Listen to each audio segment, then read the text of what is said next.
All rise. Hear ye, hear ye, hear ye. The Supreme Court of Florida is now in session. Let all who have cause to plead draw near.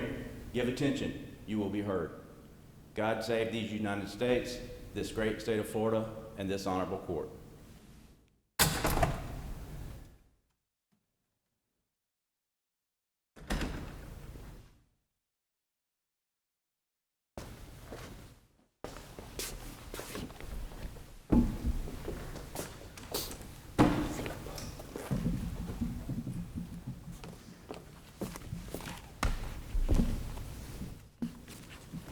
Ladies and gentlemen, the Supreme Court of Florida, please be seated.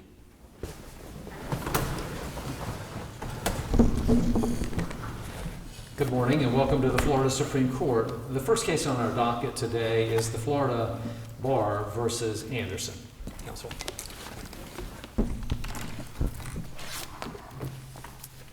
May it please the court, Chief Justice Candidate in this honorable court, my name is Carrie Lee and I'm here on behalf of the Florida Bar.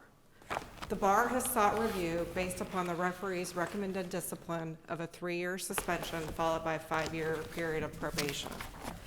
The Bar believes that based upon Ms. Anderson's gross negligence and systemic failure to safeguard her client's trust account funds, resulting in a shortage that exists today of over $120,000, as well as the case law and the standards, support that the only appropriate discipline in this case should be disbarment.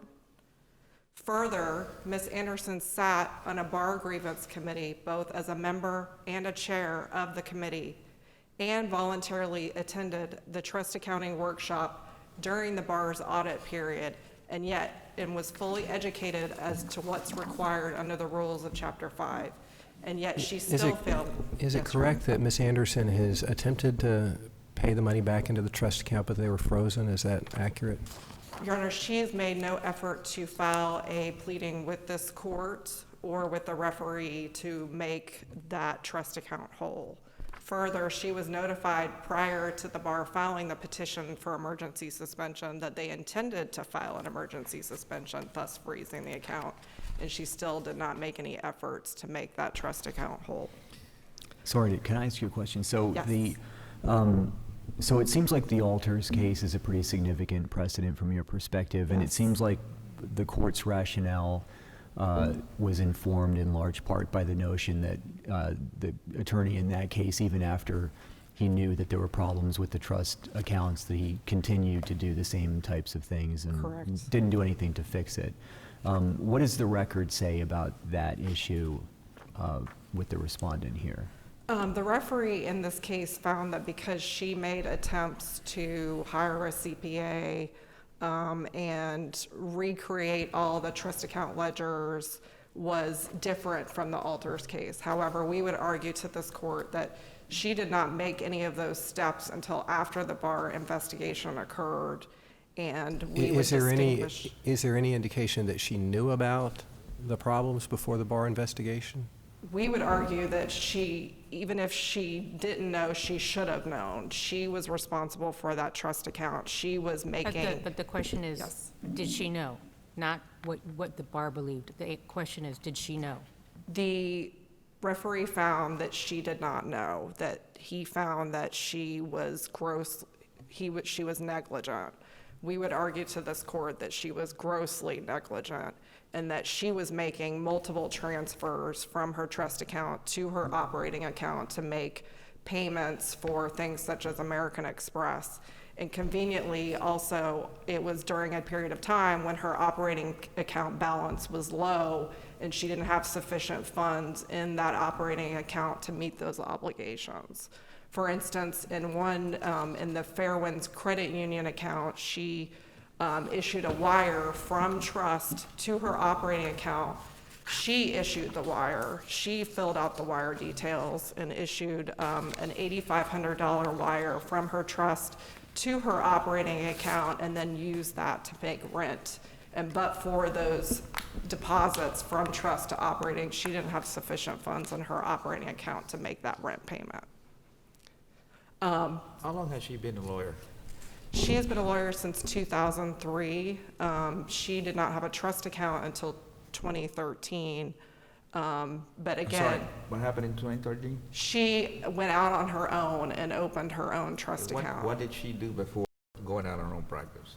I can't remember. She was with a firm that handled their, did not have any trust account responsibilities. However, she engaged in a practice of law such as homeowners association law, which requires detailed record keeping. And for instance, in the Stony Brook matter where there was a shortage of $37,000, the new attorney for Stony Brook represented that to this day, they're still not sure who owes what. There were instances where homeowners were claiming that they had made payments to Ms. Anderson and there was no record of it. Therefore, the homeowners association was in a position that they couldn't necessarily foreclose on houses and things of that nature because there was such poor record keeping by Ms. Anderson. The bar doesn't dispute the findings of the Correct. referee, correct? Correct. So we take them as true at this point? Correct. And those findings include a finding specifically that this was a result not of any intention or willful conduct by the respondent, but instead the result of negligent conduct. Correct. Hasn't our case law seemed to draw a distinction between negligence and in management of trust accounts, especially where it isn't in the millions of dollars or resulting in any sort of fraud or significant harm to clients, versus intent to use the money for personal gain? Yes, Your Honor. In the Valentine Miller, she conducted horrible record gross negligence, and this court found that even based upon... There isn't even a finding of gross negligence here, though, is there? No, we are arguing, however, based upon the Alters case, and actually... Yeah, but that seems to make somewhat of a difference. In other words, again, the fact... Intent is one of those things that is really, we invest in the finder of fact. The finder of fact hears all the evidence, reviews the documents, and then makes a finding regarding intent. And it goes somewhere from purposeful to willful, intentional to gross negligence to negligence. And here it seems that the least amount of culpability was found by the referee here. Is that fair? Correct. Okay. So given that, how is this not like Brutus and that line of cases where we've clearly given suspensions for negligent conduct and management, but where it's not in the millions of dollars like in Alters, and where it's gone on for years and years and years with the knowledge of what's going on and continuing to do so? How does that distinguish those cases from the others where we've found just 1 year, 2 year, 3 year suspensions appropriate? No problem, Your Honor. I would clarify. In Brutus, the court, Mr. Brutus, when he was aware of overdrafts, he replenished the funds, which we would argue is different in this case. Further, in Brutus, the court did not find any 4-8.4C violations, whereas in this case, the referee... Wasn't Brutus pre-Alters? Yes. So the trial court here seemed to suggest I'm only finding it because Alters suggests that negligent conduct is dishonest, right? Isn't that Correct. Isn't that what the referee said? He also said that because she failed to report the $100,000 shortage in the Dubé matter, that was also a violation of 4-8.4C and that she was not being honest. The Dubé one seems really odd to me. So as I understand it, and again, correct me if I'm wrong on the facts, in that matter, there was a pre-signed check of some sort that shouldn't have been issued to I don't know if it's Mr. or Miss Dubé. Mr. Dubé. Mm-hmm. Mr. Dubé somehow got a hold of the check, deposited it, the error was found, and then a certified check was then issued by Mr. Dubé, which was deposited back into the trust account. Yes. Is that fair? Ms. Anderson explained that she was expecting funds to come from Mr. Dubé. She pre-signed the check and hid it under her keyboard in her office, and then somehow Mr. Dubé came to her office, got into her office, stole that, somehow knew the check was underneath her keyboard, and proceeded to take it, negotiate it to the bank, and then at that point there was the shortage. She tried to stop payment on that account. However, there was a shortage of $100,000 over a period of 5 days in that account. Right, so that's all we're talking about here. Yes. Okay. But under the rules, she's still required to report a shortage. Oh, there's no doubt there's a trust count violation. Again, but in trying to find that line between disbarment or 3-year suspension, which is pretty significant, trying to define that line, a 5-day, again, the referee credited, a 5-day sort of mistake seems to be very different than I'm taking this and I am using it to buy a fancy car or an airplane or I understand. host a fundraiser for somebody or something I like that. understand. I'm asking, do you see a difference between those two? I mean, we don't. We believe that she should have reported it. If she had actually reported Tell me the it, Florida bar doesn't see a difference between those two things? I don't believe so. Do you think our case law bears out a difference between those two things? Probably not, Your Honor. I mean, our Not in terms position- of whether there's a violation, but in Right. terms of the appropriate sanction. Yes, okay, I understand. And I sorry. think in the Dubé matter, that is probably the least offensive conduct that we've got in this case. I think the real issue is the 8 misuse of client funds that resulted in multiple shortages in which that funds were again being transferred to trust. She received a $32,000 settlement in a case. It got deposited into her operating account. She didn't even realize it and then spent almost all of it, but $100, and then caused a shortage on the trust account when she wrote that check to Ms. Fogel. I know we only have a couple seconds left before your rebuttal time, but I do want to address this. The referee made a very interesting comment here, which is that I find that as a matter of appropriate punishment here, that 5 years wouldn't be appropriate, not because disbarment's not appropriate, but because disbarment would just result in someone being disbarred and then having to take the bar and reapply, as opposed to remedying the situation we have here, which is giving a significant suspension and making sure that when this person gets back in, that they are being correctly supervised with their trust account.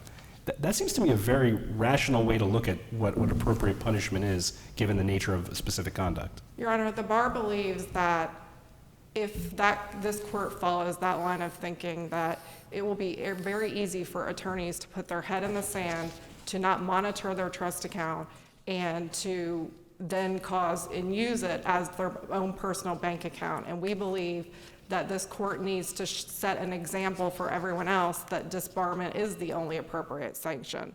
I understand that the referee felt that the most appropriate thing was her to be on probation and to be supervised.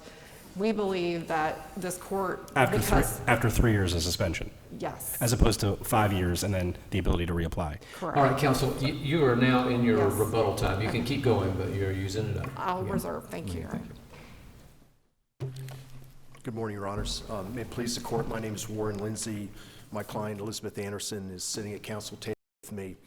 We are not contesting that there were violations of the trust rules at all. The only issue that we agree that the referee should be affirmed on is the matter of the discipline that the referee decided to impose, which is the 3-year suspension followed by the 5 years probation, which I think is appropriate. The court found 7 mitigating circumstances, including that she had no record. In answer to the question about the Judge Labarga, you asked about, after she became a member of the Florida Bar, she worked as an associate in other firms, so she never had any knowledge of any kind of trust account or anything like that. The referee, I think, as Justice Luck pointed out, was very, very thorough. It was a 2-day trial. The court heard from 16 different witnesses, from 2 accountants.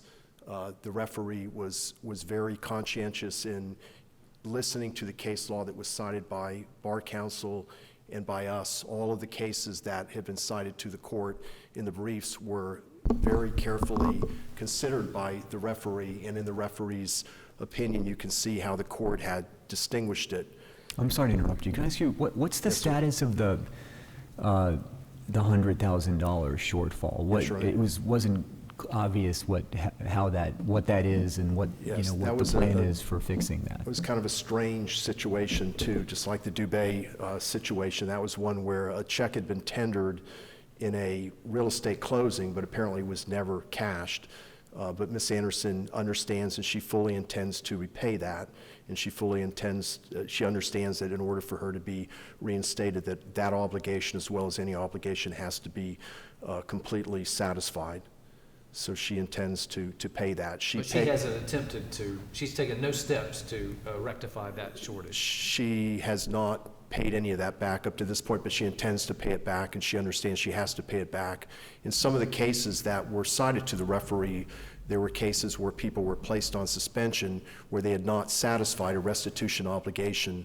And the Leanna Martinez case, which was a case, Chief Justice, that was not it was a stipulation case where Ms. Martinez had was found in the stipulation. This is very recent. It was accepted by this court last year, where she was a lawyer who had substantially more practice time than Miss Anderson, and she was placed on 60 days of probation, or 60 days of suspension, followed by probation, in which she had to make restitution of substantial amounts over a 3-year period. So, yes, Your Honor, she has not paid it back, but she fully intends to and is committed to doing that. She served on a bar grievance committee before this was discovered? She did. She served on a bar grievance committee. For how long? I think it was a 3-year term, Your Honor. So, and by serving on that grievance committee, how, you said that she was unaware of trust accounting procedures. How is that possible? I think it's possible. There was no evidence presented. I know the bar counsel in her brief said that there was incidents where she may have had trust account issues before her when she was on the committee, but I do not believe there was anything in the record to substantiate that. There was no evidence presented. We have lawyers throughout the state serving on grievance committees who are just clueless about trust accounting procedures? I think that there are. I think that if you're, my opinion, Your Honor, is a practicing lawyer in small firms, I think that that is something that could be addressed better in terms of educating into the nuts and bolts of trust account practice. I think that many attorneys in small firms or solo practice think that they are complying with trust accounting rules, and they're not complying with it. In this case, on just a very basic level, taking money from a trust account and paying your office rent with it, that's not something that would be simply understood as a violation of a trust account? It would be if it was, as the way the court stated it would be, but in her case, the referee found that she was not doing anything like one of the other justices says. She's not paying for trips to Las Vegas or anything. The referee found what the primary issues in the case were that money that should have been in one account was put in the wrong account. It was a bucket thing. Different bills were double paid. So yes, she was paying regular, not out of the ordinary kind of expenses from her for her operating of her firm, but just regular expenses. But when she was doing it, she did not know that she was doing it from funds that were improperly deposited in the wrong account. Was she receiving a salary out of her firm's account? There was no evidence, and I don't actually know that never came up in the... Just as a matter of operation, you don't know if she was getting paid a salary or not? I don't know. I don't know if she was getting a salary, Your Honor, or if she was taking draws. I know that never came up. I don't know that. I don't think that's in... You know what account they were coming from? It would have been from her operating account, would have been either a salary or her or draws. Different lawyers do it different ways, especially when they're sole practitioners like Miss Anderson was. I mean, it seems like if you're taking draws or a salary from your firm's operating account and money's coming from that, and then you're taking money from a trust account and putting it in your operating account to pay rent, it's basically the same thing as taking money out of there to pay yourself. It's the same thing. It's coming out of the same account. It is coming out of the same account, but I think that the issue is the mens rea, that she didn't know, and the referee found that she didn't know, and I think that I know the referee found that. I find it hard to believe. Well, I think that it's interesting, Your Honor, because there was evidence presented that the referee specifically found that she had CPAs all the time. The CPAs were not catching this. I have found that I think that there should be a movement in the Florida bar where accountants, CPAs are certified as being knowledgeable in Chapter 5 Florida bar things, because my experience in my 39 years of practice is that for many cases that CPAs that are very good, for whatever reason, don't know the individual requirements of Chapter 5. But she acknowledges that she made these mistakes.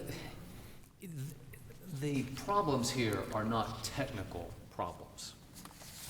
People get into trouble for technical deficiencies in the way they keep their trust account records, but these are just very fundamental. I mean, these are the kind of things that, about, trust account money goes into the trust account. Operating account money is in the operating account. And so it just passes my understanding that anyone who had any concept of the most rudimentary concept of a trust account would not understand this. But let me go back to a specific matter that the Bar Counsel mentioned. It had to do with, I believe, a wire transfer. Yes, from the Dubé case.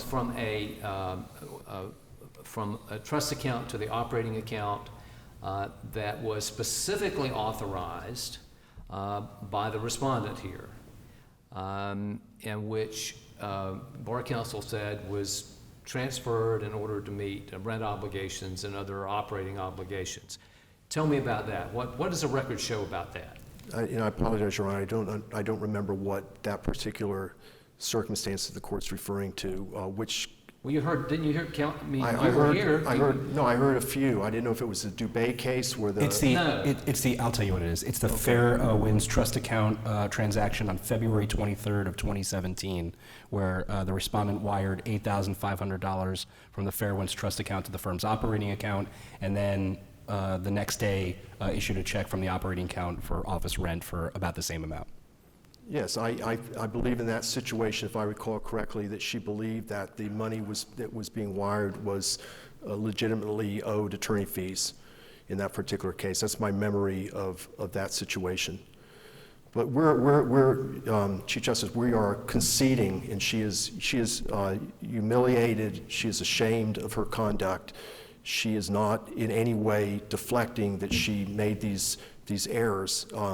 We just believe that under the existing case law, and the court has held many times that the court won't second guess the referee if there is reasonable case law that supports the referee findings and that it fits within the standards of lawyer discipline. And in this case, all the cases that were cited by the Bar Counsel below, the Alters case and the Johnson case, all of those cases were much more aggravated, and also they all involved something more.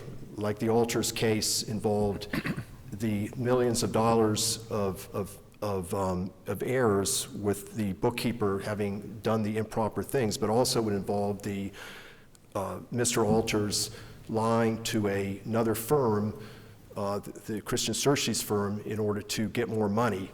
The Clint Johnson case was one that the court indicated in the opinion that it struggled with, but Mr. Johnson's conduct was much, much worse. Plus, Mr. Johnson, while he was on an emergency suspension, he violated the emergency suspension in numerous ways.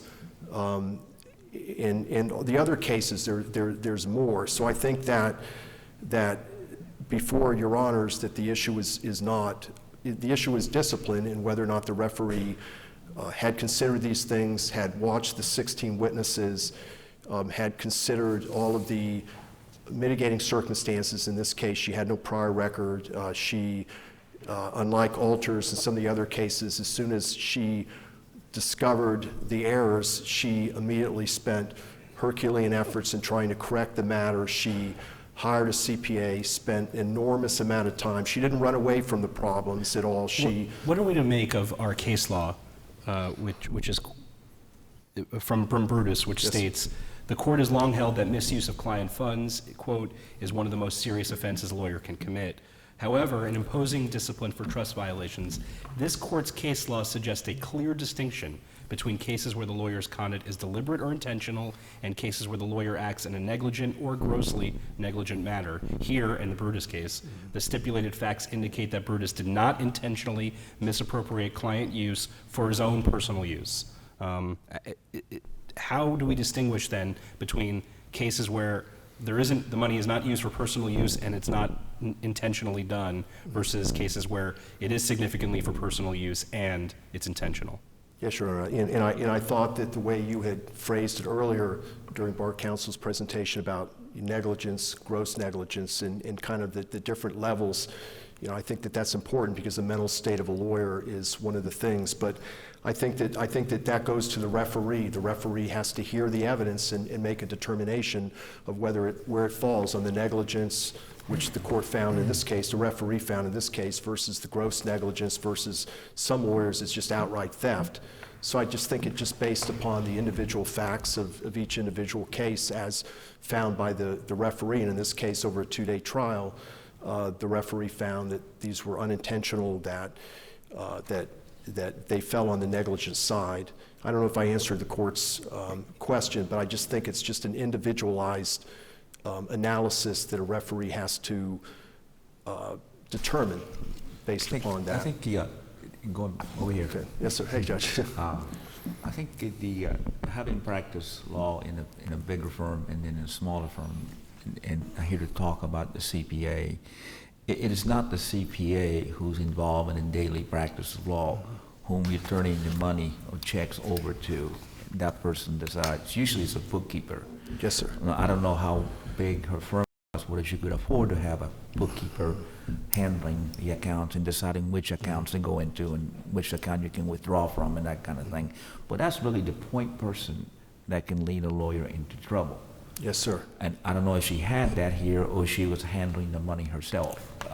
If a client comes into her office and I'm going to pay you, $10,000 retainer to represent me in this real estate transaction or divorce or whatever, who in her office would decide where that $10,000 go to, in which account it goes to, and so on? Did she have such a person?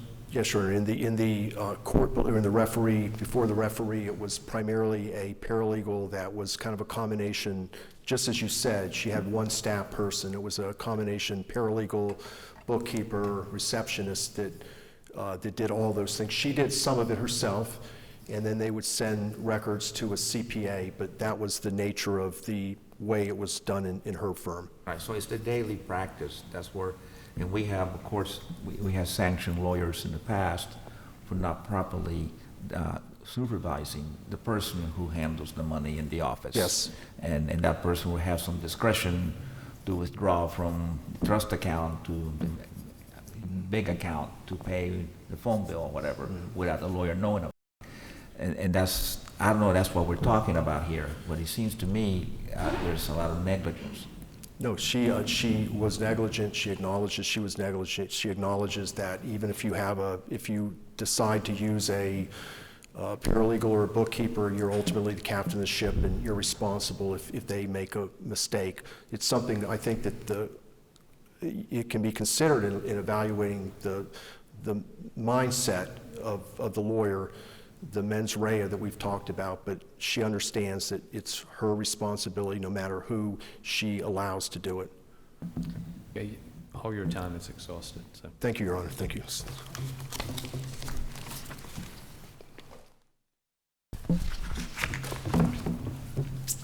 Yeah, please, the court. Just to kind of respond a little bit, this court in Alter said that the attorney is the person in charge and bears the ultimate responsibility for what goes on in that trust account. She's responsible for knowing where the funds are coming from and where they were going. Let me ask you this. Yes. Because when you were up before, there was some discussion about this.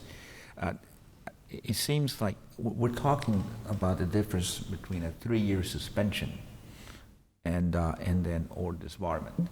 And we seem to be dismissing a 3-year suspension as being nothing. It's a big deal to a lawyer. It's hard for a lawyer to recover from that, isn't it?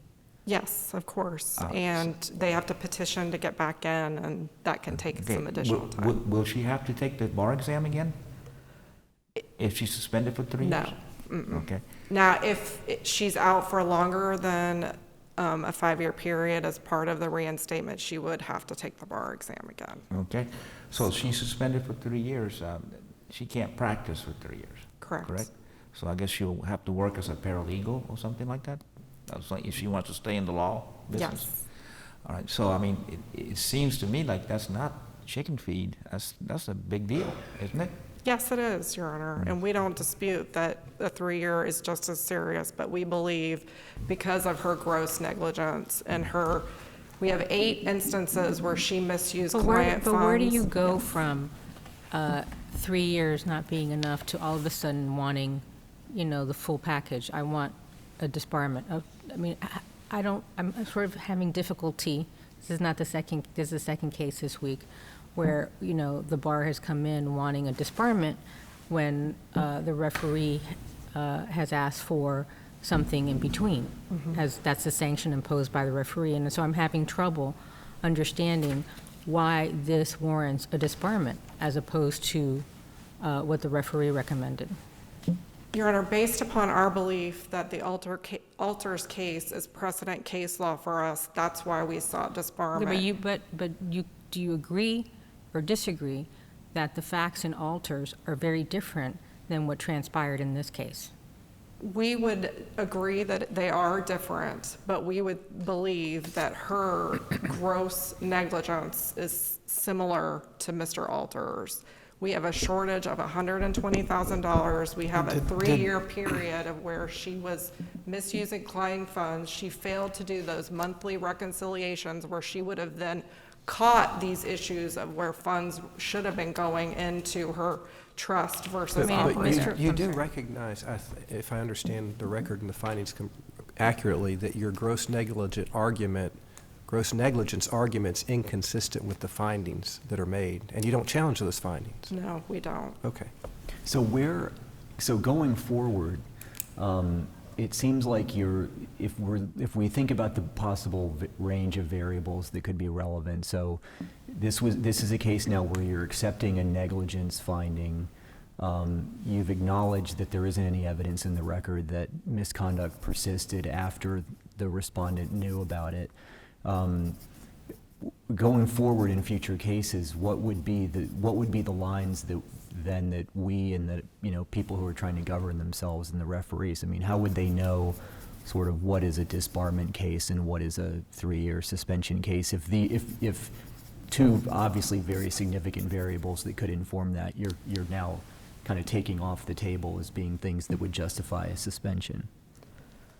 I'm not sure of your question, I'm sorry. Okay, so going forward, you would leave us with the law being that negligence alone can get you disbarred, that we believe gross negligence. But you're not, but as Justice just pointed out, you're not challenging the finding. So we have to accept that it's negligence. We have to accept that there was no misconduct that persisted after the respondent learned of the problem. And so going forward, is it the amount of money? Is it the number of improper transactions? I mean, what are the variables that you would leave us with to guide referees and us in terms of when we would disbar someone and when we would merely suspend someone for a long period of time like this?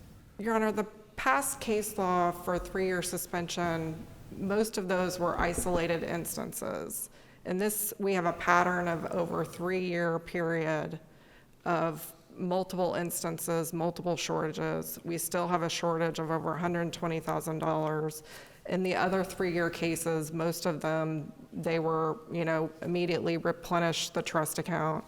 We also, in this case, have 2 instances of violation of 4-8.4C, which in those 3-year cases, those did not have those. So we would argue are what the distinguishing factors are.